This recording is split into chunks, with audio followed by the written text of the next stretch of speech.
Assalamu alaikum warahmatullahi wabarakatuh. Sunana Muhammad Ibrahim Ahmad kamar yadda kuka sani. Barkan mu sake saduwa a cikin wannan tasha ta mu mai albarka kuma a cikin wannan shiri namu. A shirin mu na yau za mu nuna muku wata hanya ne da za ku iya gane wanda ya ɗaukar muku waya ba tare da izinin ku ba, ko kuma wanda ya sace muku waya lokacin da kuka ajiye ta. Shi dai wannan manhaja da za mu nuna muku manhaja ce mai sauƙi da za ta iya ɗaukar maka hoton wanda ya saka password ba daidai ba a wayarka har ya wuce ƙa'ida, kuma ta tura maka shi cikin email ɗinka, yadda ko da wayarka ba ta hannunka in dai matsawar ka ɗora email ɗinka a wata wayar to za ka iya ganin wannan hotunan da kake so. Idan kana so ka ɗauko wannan manhaja da farko dai za ka shiga cikin Play Store ɗinka, in kuma kana amfani da iPhone ne to za ka je ka shiga cikin Application Store ɗinka, sai ka je ka yi searching Crook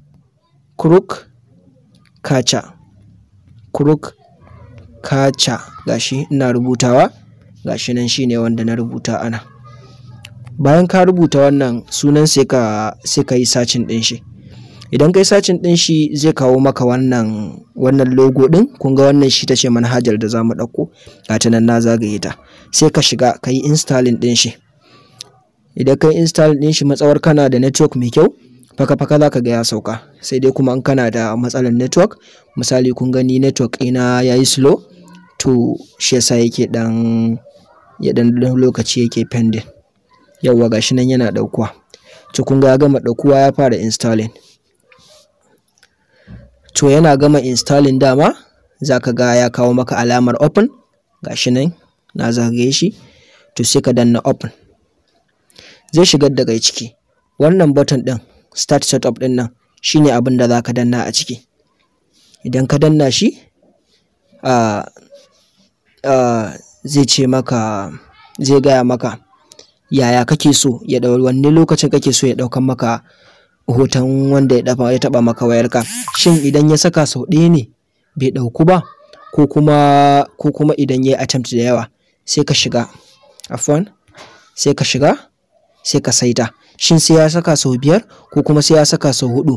To misali kai kanka wani lokacin zaka ga idan ka zo zaka saka password ɗinka, zaka ga cewa ka yi mistake ka saka sau 1, ko ka yi mistake ka saka sau 3 bai ɗauko ba. Saboda haka bari mu saka sau 3.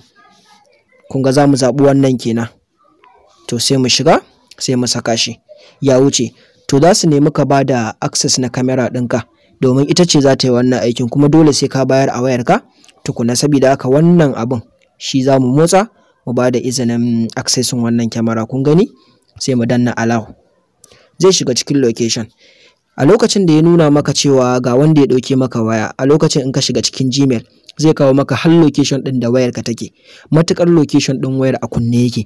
To kaga dole yana buƙatar access na location, sai ka duba, sai an baka access da location tukuna, sai ka kunna location ɗin. Idan ka kunna za su ce maka misali kun ga wayata allow all the time, dole sai na saka wannan option ɗin sannan za su bani dama koyaushe ya zama a kunne, ba wai wani takaitaccen lokaci zai zama yana da access ba, sai dai koyaushe, yadda koda a ce wayarka ba ta hannunka ba dole sai ka kunna ba sannan za ta samu damar accessin location ɗin. Sai in saka allow all the time. Kun ga nayi? To sai in danna skip. To za su ce min idan an ɗauki email ɗin kamar yadda kuka ga an saka, when a picture is taken and location is acquired, Crook Catcher can send it to you in an email, so you always know if you have an intruder. Kaga kenan ta misalin an ɗauke wayarka, ai baka da access ɗin da zaka ga wannan hoton. To amma idan ka shiga email ɗinka da ke wata wayar, ko ka loga email ɗinka a wata wayar, za su tura maka hoto. To kaga suna neman email ɗinka, to shine sai ka zo ka kunna wannan gurin na email ɗin nan, sai ka danna. Kun ga zai gaya maka cewa privacy na email ɗinka menene za su samu damar da za su yi accessing email ɗinka. Sai ka danna continue, gashi ne yana yi. To sai ka yi danna email ɗin da kake so ka zaɓa. Misali zan haɗa shi da main Gmail ɗina ne. Kun ga yana yi, yana contacting email ɗin. Kun ga gashi nan zai ci ya zaɓi a wanne zai ringa tura mu. Gashi nan ya zaɓi Muhammad Ibrahim wanda shine main email ɗina. To sai in danna next. Zai ce min in kunna notification, saboda da shi ne zai samu ya dinga nuna min notification a sama. Sai in danna shi ma a kunne.